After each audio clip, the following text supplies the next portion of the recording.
والصلاة والسلام على من لا نبي بعده أما بعد فأعوذ بالله من الشيطان الرجيم بسم الله الرحمن الرحيم والذين جاهدوا فينا لنهدينهم سبلنا وإن الله لمع المحسنين وقال النبي صلى الله عليه وسلم الكيس من دان نفسه وعمل لما بعد الموت والعاجز من أتبع نفسه هواها وتمنى على الله أو كما قال عليه الصلاة والسلام. Chers parents, chers enfants, assalamu alaikum wa rahmatullahi wa barakatuh. Tout d'abord, remercie Allah subhanahu wa ta'ala. Allah subhanahu wa ta'ala nous a donné cette chance, cette occasion d'assister et d'écouter les différents programmes des enfants de la madrasa, à travers laquelle nous voyons l'effort des asatiza, l'effort du directeur qui est fait derrière tout cela. Et on remercie également Allah subhanahu wa ta'ala. Allah subhanahu wa ta'ala nous a donné et nous a accordé une telle religion, une belle religion, une religion qui prend en considération les sentiments de l'être humain. Allah subhanahu wa ta'ala nous a fait être humains et Allah subhanahu wa ta'ala nous a donné des sentiments. Et l'islam est une telle religion qui n'a pas, c'est-à-dire abandonné ses sentiments et nous a ordonné d'adorer Allah subhanahu wa ta'ala et de délaisser toutes les natures de l'être humain. Et ça on verra dans plusieurs ahadiths, dans plusieurs récits des compagnons, que les sahaba radiallahu ta'ala eux-mêmes ils ont rappelé à leurs compagnons c'est quoi les droits d'Allah, c'est quoi les droits de notre corps, c'est quoi les droits de notre famille. Hazrat Salman radiallahu ta'ala qui était un compagnon que le prophète sallallahu alayhi wa sallam avait dit à propos de Hazrat Salman, il dit il y a certaines personnes que si l'islam, si le dîn était dans les étoiles, alors ces personnes-là ils ont tellement le désir de se rapprocher d'Allah et d'atteindre Allah subhanahu wa ta'ala, alors ils seraient partis auprès des étoiles pour avoir cette religion-là.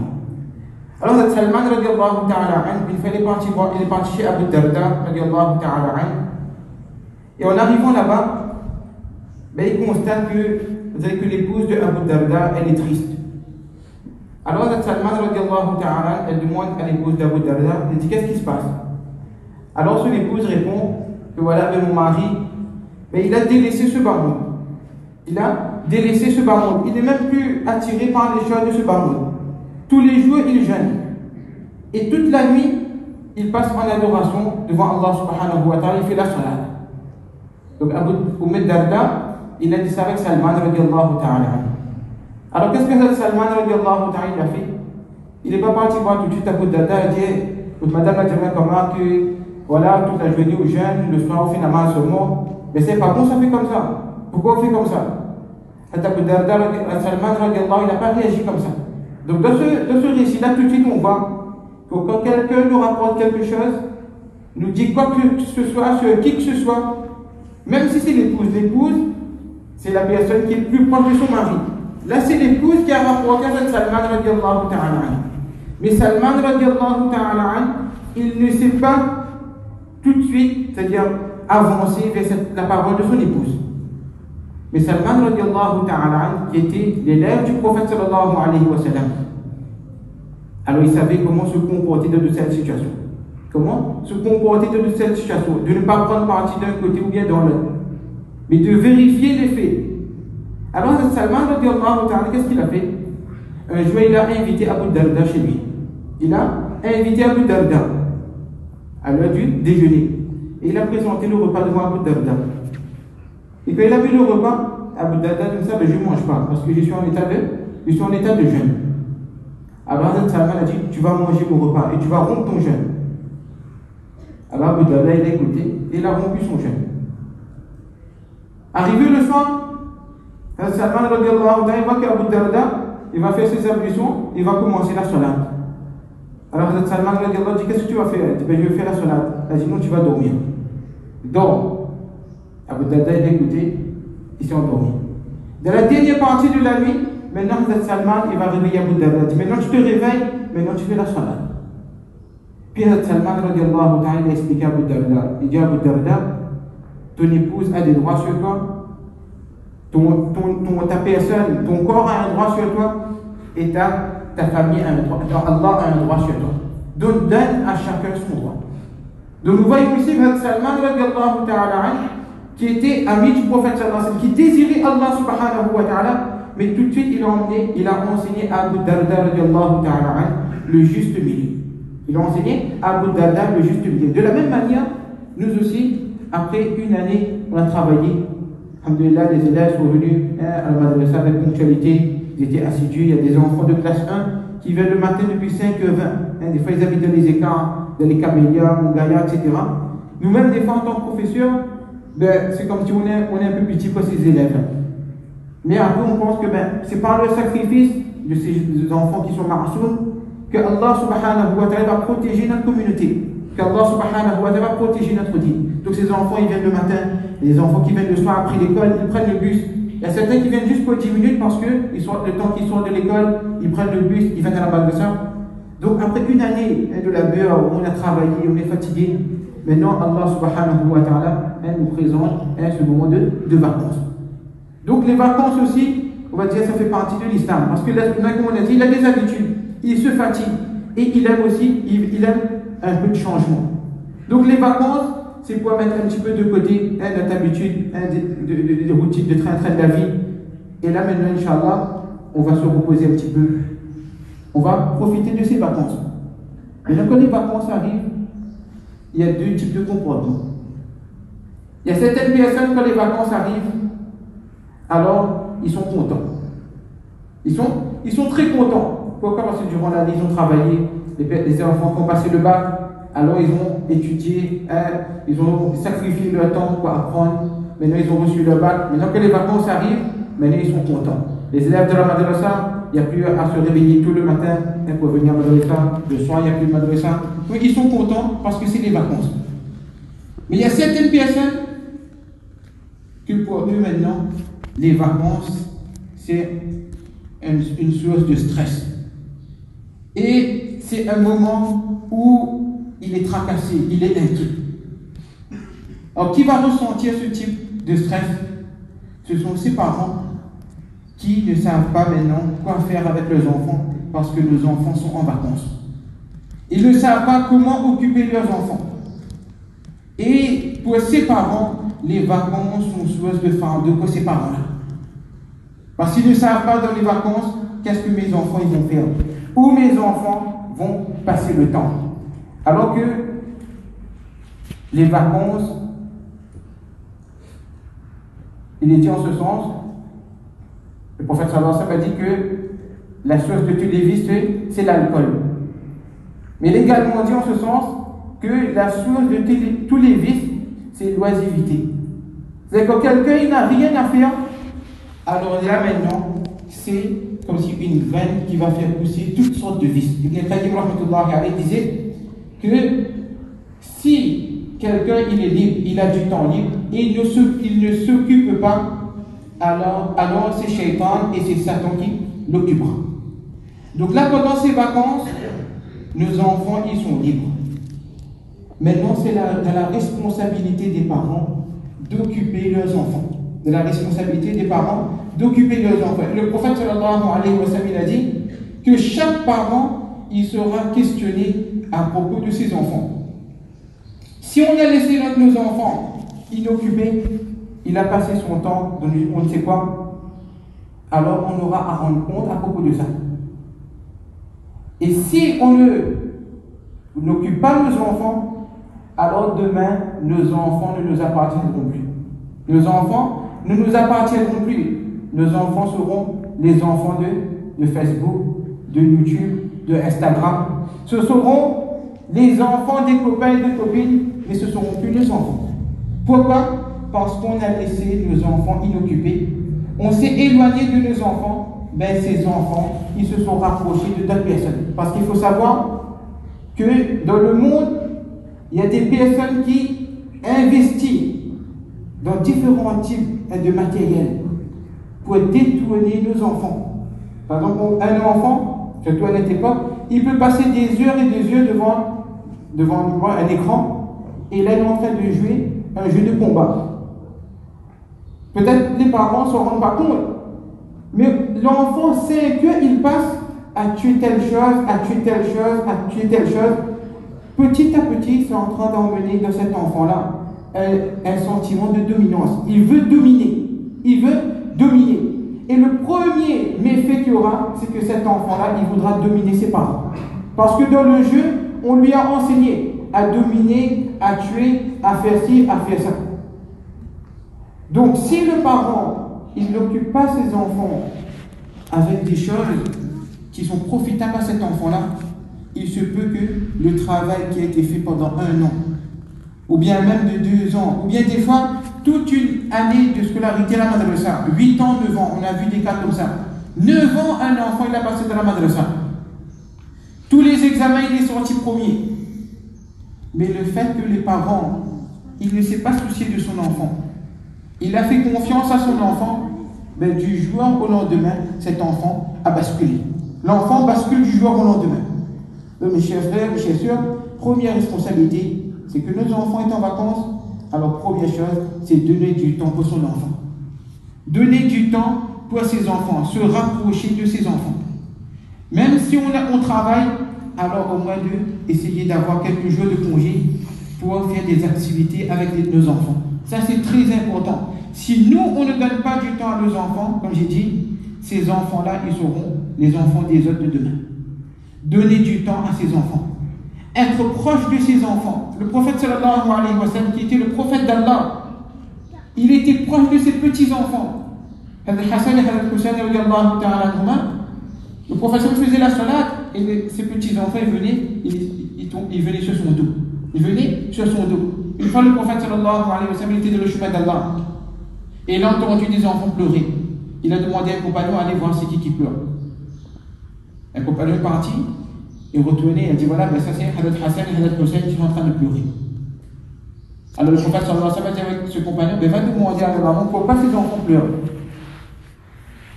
Alors le compagnon est parti par Hadrat Fatima radiallahu ta'ala, et elle a répondu que mes enfants pleurent parce qu'ils n'ont rien à manger. Non, c'était des petits enfants, ils n'ont rien à manger. Alors il vient rapporter au prophète sallallahu alayhi wa sallam que voilà, tes petits enfants ils pleurent parce qu'ils n'ont rien à manger. Alors le prophète sallallahu alayhi wa sallam fait appeler ses 2 petits enfants. Pensez un peu, à cette époque, des enfants, il n'y avait plus de lait à boire. Il n'y avait rien à manger. Aujourd'hui, alhamdulillah, nos enfants, on a tout ce qu'on veut. On a tout ce qu'on veut. Que ce soit nourriture, boissons, vêtements, jeux, tout ce qu'on veut, on a aujourd'hui. À l'époque du prophète sallallahu alayhi wa sallam, les enfants, ils étaient joyeux, mais peut-être qu'ils n'avaient rien à manger le soir. Le soir, ils dormaient des fois, il n'y avait rien à manger. Il n'y avait pas assez de vêtements. Aujourd'hui, notamment, on a toutes sortes de vêtements. Ça, c'est un bienfait d'Allah. Pour ce bienfait d'Allah, on doit être reconnaissant. On doit être reconnaissant envers Allah subhanahu wa ta'ala. Regardez, les petits-enfants du prophète sallallahu alayhi wa sallam, ils pleurent parce qu'ils n'ont rien à manger. Et là, quand le prophète sallallahu alayhi wa sallam, il va prendre Hadrat Hassan et Hadrat Hussein, il ne va pas dire à un compagnon, et emmène à manger, va chercher à manger. Vous pouvez dire ça. Va chercher à manger pour mes 2 petits-enfants parce qu'ils ont faim. Qu'est-ce que le prophète sallallahu alayhi wa sallam fait? Il prend son petit-enfant, il prend Hadrat Hassan, et il met sa langue dans la bouche de Hadrat Hassan pour calmer Hadrat Hassan jusqu'à ce que Hadrat Hassan radiallahu ta'ala il s'endort. Puis il pose Hadrat Hassan. Puis il prend Hadrat Hussein et il fait la même chose à Hadrat Hussein radiallahu ta'ala, puis il dépose Hadrat Hussein. 2 petits-enfants qui n'ont rien à manger, ils s'endorment sans même avoir de quoi à mettre dans leur estomac. Donc le prophète sallallahu alayhi wa sallam, il était proche de ses petits-enfants. De la même manière, nous en tant que parents, on doit être proche de nos enfants. Le temps qu'on va donner à nos enfants, ce n'est pas un temps qui est en vain. Même si c'est pour prendre un congé, on va dire, peut-être on va dire que j'exagère, mais même si c'est prendre un congé pour lequel on n'est pas rémunéré, mais on connaît que nos enfants, si on ne fait pas ça, nos enfants seront dans la main des autres. Alors ça aussi, on ne va pas perdre. Si c'est pour quelques euros qu'on va perdre, mais on a gagné dans l'éducation de nos enfants. Parce que ce sont ces enfants-là qui seront le porte-drapeau de l'islam de demain. Donc première chose, de donner du temps à nos enfants. D'épargner le temps pour nos enfants. Deuxième chose, concernant les garçons, quand on regarde dans les autres on va dire des autres communautés à l'extérieur, on voit qu'ils ont mis en place des centres, on va dire des centres aériens. On appelle ça scout. C'est-à-dire, un enfant, on met notre enfant là-bas et il va rester pendant quelques jours là-bas.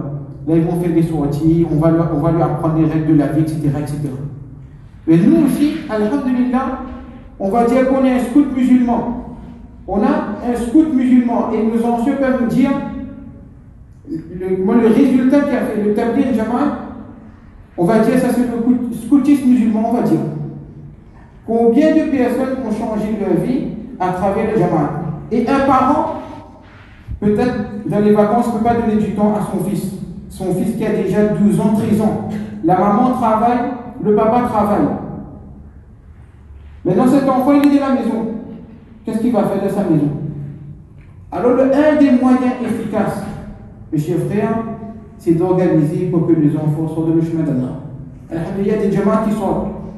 Il y a des enfants de 12 ans, de 13 ans qui sortent le chemin d'Allah. Quand ils vont sortir d'un jamaat, ça apprend à dire comment ils mangent. Aujourd'hui, si ce n'est pas jamaat, vous ne connaissez plus comment ils mangent. Allez vous-même voir dans les mariages. Quel gaspillage dans les mariages. Moi j'ai déjà vu de mes propres yeux. Il y a des personnes qui prennent un plat de riz entier, carré, il prend une bouchée, ça ne lui plaît pas, il jette. Alors qu'on veut raconter l'histoire des compagnons du prophète sallallahu alayhi wa sallam. Pourquoi? Parce que de la maison, ne parle plus de ça. Moi-même, j'ai demandé aux élèves de la classe 8, au tout début de l'année, combien d'enfants à la maison ils mangent dans un seul plat. Il y a très peu d'enfants qui mangent dans un seul plat à la maison. Alors que le professeur nous a enseigné de manger dans un seul plateau. Ça va nous enseigner l'amour mutuel entre nos frères et sœurs. Je dis ce bagarre. Pourquoi? Parce que le frère est de ce côté, la sœur est de ce côté, la maman est de ce côté, le papa est de ce côté. La journée, ils sont à l'école. Le soir, quand ils rentrent, chacun est avec son plat devant la télé.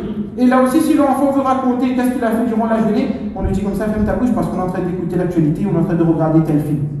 Mais quel temps l'enfant il aura avec ses parents? Si dans les vacances, on n'a pas de temps pour nos enfants, pendant l'école aussi, on n'a pas de temps pour les enfants. Le prophète nous a donné des moyens. S'asseoir ensemble, manger. Mais si on ne peut pas tous les jours, au moins une fois par semaine, durant le week-end, de manger d'un même plat. De manger d'un même plat. Ça va emmener en nous non seulement la mahabbat, mais ça va nous enseigner, nous et nos enfants, le partage. Et aujourd'hui, on parle de la crise. Pourquoi on parle de la crise? Parce qu'on a négligé tout ce que le professeur nous a enseigné. Quand chacun mange de son plat, alors si on a 10, il faut 10 morceaux de la viande. Et si on a donné un peu plus petit que l'autre, qu'est-ce qui va se passer? Quand il y a un gros morceau, il y a un petit morceau. Alors que si on mange dans un même plat, 4 parts dans un plateau, peut-être 3 morceaux de viande sera suffisant pour 5 personnes. Et là, on va enseigner le partage. On va enseigner le partage. Donc, quand on va sortir de l'Ujama, on va apprendre à nous comment ils mangent, comment ils dorment, c'est quoi les sunnats de dormir. On va nous apprendre à laver notre linge.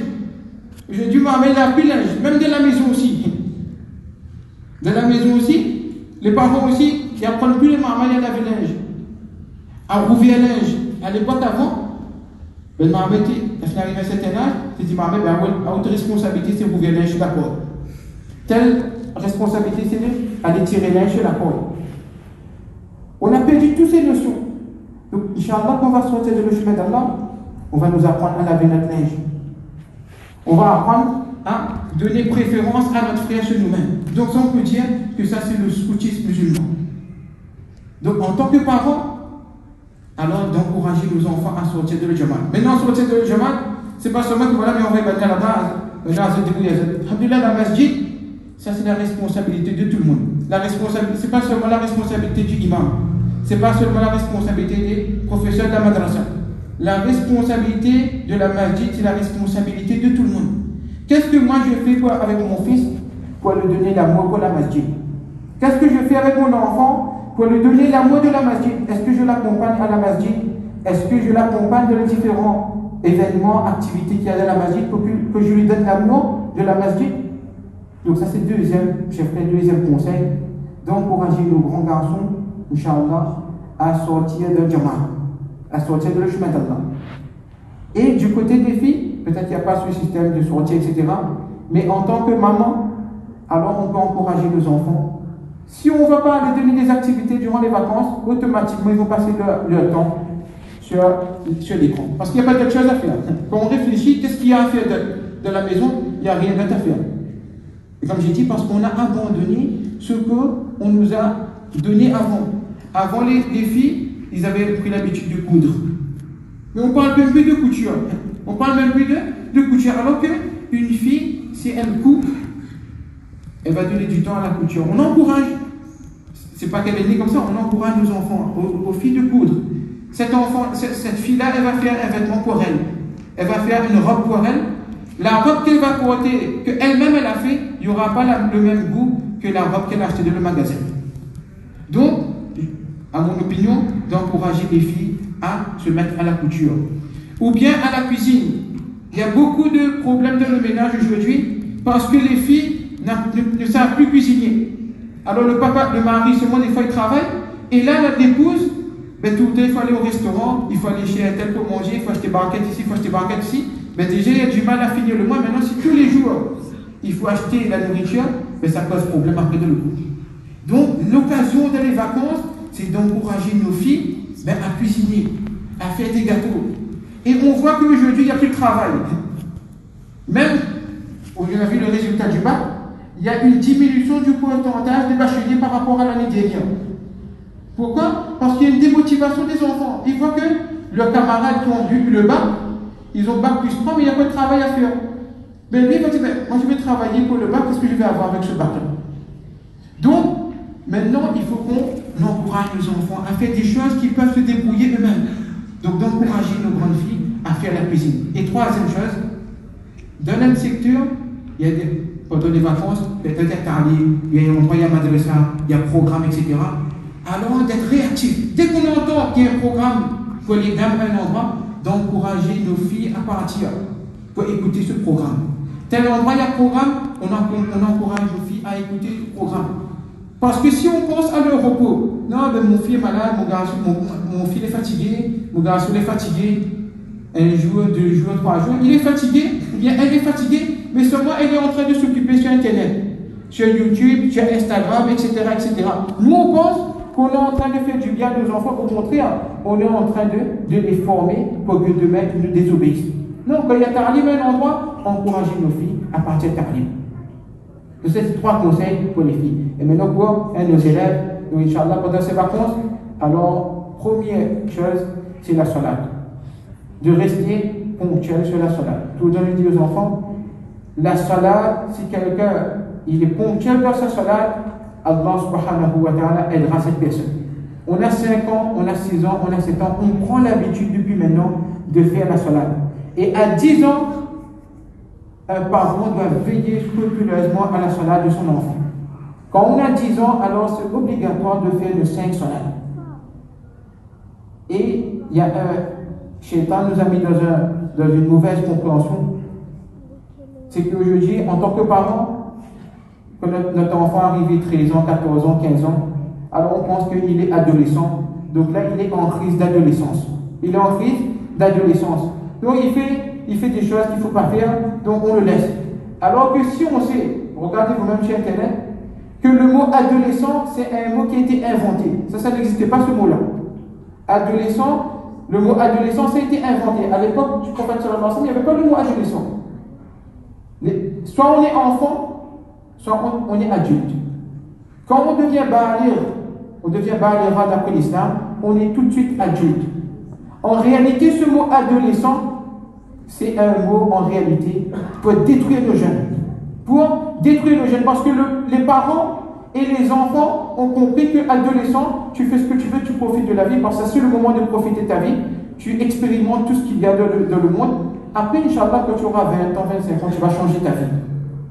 Donc, alors que pendant ce moment-là, qui est crucial, toute sa vie va dépendre de cette période pour nous on dit adolescent. À l'époque du prophète sallallahu alayhi wa sallam, les enfants étaient tellement rodés, ils étaient tellement forgés par les parents, que dès qu'un enfant est devenu pubère, il avait compris tout de suite c'est quoi l'objectif de sa vie. Et de cette manière, Osman radiallahu ta'ala, son fils qui avait 11 ans, quel âge? 11 ans, il a envoyé son fils aux îles des Comores là-bas. Pensez un peu où est Madina et où est l'île des Comores. il a envoyé son fils de 11 ans au Coran là-bas pour propager l'islam. Et son fils de 11 ans a fait un tel effort que toute l'île de Coran est devenue musulmane. Pensez un peu à un fils de 11 ans. Un enfant de 11 ans, à l'époque il n'y avait pas d'avion, il fallait voyager en bateau. De Madina au Coran. Mais seulement, comme j'ai dit, un enfant, dans la maison il y avait un tel environnement. Les parents étaient tellement soucieux de l'éducation de leur enfant, que ce soit de ce bas monde ou bien islamique, que dès que l'enfant est devenu majeur, il avait compris tout de suite qu'il doit faire la salat, qu'il est musulman, qu'il a un bon drapeau de l'islam. Il avait compris tout de suite l'objectif de la vie. Donc les enfants, la salat c'est primordial de l'islam. La salat c'est primordial de l'islam. Donc nous 5 salats par jour. Deuxième chose, l'obéissance des parents. On doit obéir à nos parents. Tout ce que nos parents nous disent de faire, alors on respecte nos parents. Le prophète sallallahu alayhi wa sallam a dit que le paradis est sous les pieds de la maman. Le paradis est sous les pieds de la maman. Si notre maman, elle a fait un programme pour nous, que voilà, le matin quand tu te réveilles pour faire la salat al-fajr. Après la salat al-fajr, tu te reposes jusqu'à, par exemple, 9h. 9h jusqu'à 10h, alors tu peux jouer. Après Zohar, tu te fais telle chose. Les parents doivent faire un programme pour les enfants durant les vacances. Alors les parents nous ont fait un programme, alors on respecte le programme des parents. L'enfant qui va respecter ses parents, qui va respecter l'emploi du temps que ses parents ont fait pour lui, alors Allah subhanahu wa ta'ala ouvrira les portes de la facilité pour cet enfant. Il y a beaucoup d'enfants peut-être qui ne sont pas très intelligents, qui n'ont pas trop de facultés. Mais le fait que ces enfants ils respectent leurs parents, ces parents font dua pour ces enfants, Allah fait réussir ces enfants-là. Allah fait réussir ces enfants-là. Même ils n'ont pas beaucoup de diplômes. Et il y a certains enfants, ils sont très intelligents, que ce soit à la madrasa ou bien à l'école. Mais ils ont un mauvais comportement envers leurs parents. Ils ont un mauvais comportement envers leurs parents. Alors, ces enfants-là, même s'ils sont intelligents, alors ils ne réussissent pas dans la vie. Donc, Allah subhanahu wa ta'ala accepte le sacrifice de ces enfants-là. Allah ta'ala accepte le sacrifice des parents. Et Allah subhanahu wa ta'ala fasse que ces vacances-là soient un moyen non seulement de repos pour nous, mais un moyen, Inch'Allah, de pouvoir bien s'élancer pour l'année prochaine. Wa akhir da'wana, alhamdulillahi rabbil alamin.